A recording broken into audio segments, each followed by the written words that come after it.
month and a bit, you know what I mean? So I know I'm at that world level. I'm at been doing amazing in sparring, and that's our current world champion at my weight division. He's only been a world champion at a lower weight division. He's never won a world title in my weight division, so there's no threat there for me one bit. You know what I mean? I don't fear this man. I don't really fear anyone, to be honest. I always just try to be the best person I can be, and the rest usually takes care of itself.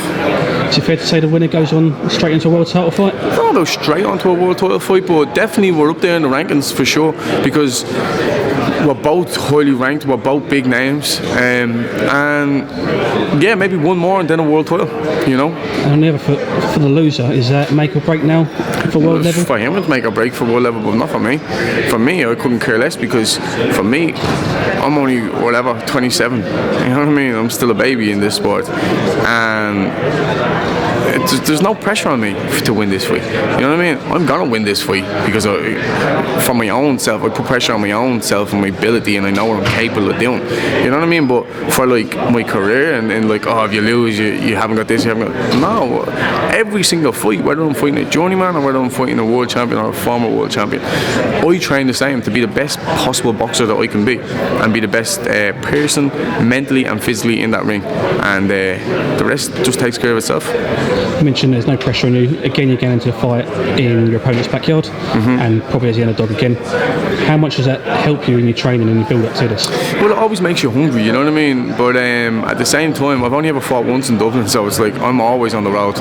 You know, we haven't got the big promoters like Eddie Hearn and stuff like that in Ireland, so I never get to fight at home. So fighting in someone's backyard really doesn't bother me, because like 90% of my fights have been in someone's backyard. Like even my last fight was in Mexico, and I fought over in Mexico. I flew to Mexico to fight him in his backyard. It was from his little hometown and all, you know what I mean? He had a massive crowd there. So like that sort of stuff doesn't bother me one bit, because I'm used to it, because it's the only thing I know. And you mentioned your relationship with Tevin Farmer after your bout.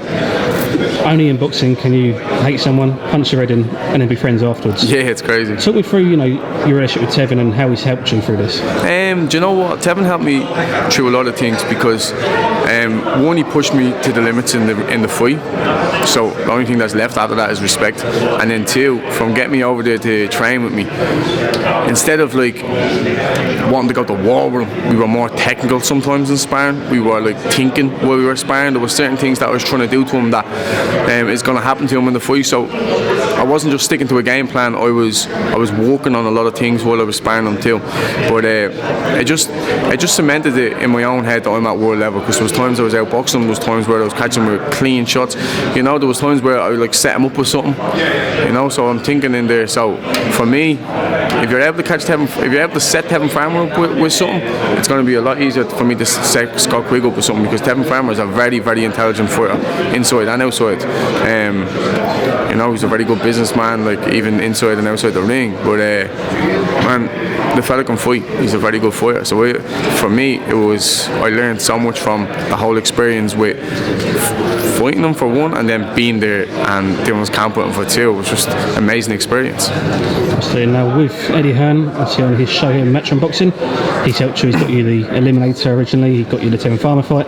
How much of a help has he been to your career? Mate, Eddie's been, from day one when I fought in Dublin, it was a Matchroom show. You know what I mean? And then I got prize fighter. I won prize fighter. So like, there's so many things. All the big things, like the really big things. Now obviously, I had to go my own way and win my own titles. I done that with Box Nation, but Eddie really helped me massively with all the big shows, all the massive things that.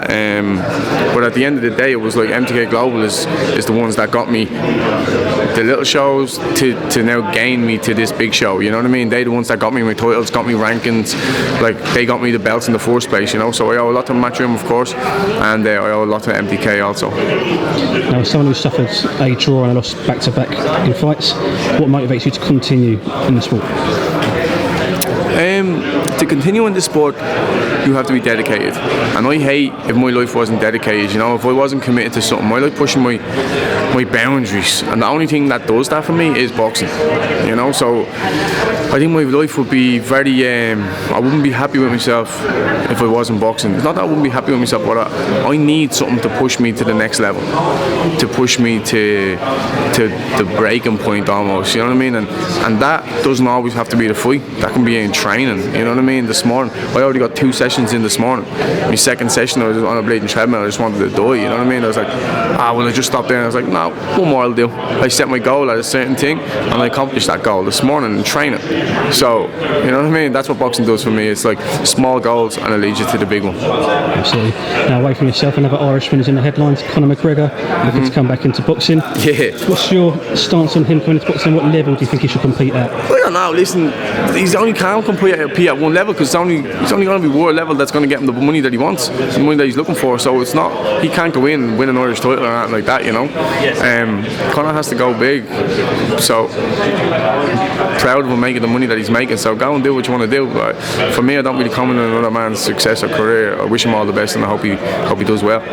And finally, can I push you for a prediction for Tyson Fury and Deontay Wilder? Tyson Fury outbox him all day long. Plays him. Probably a boring fight, but he'll definitely win the fight. Jono Carroll with Pro Boxing Fans, thank you for your time.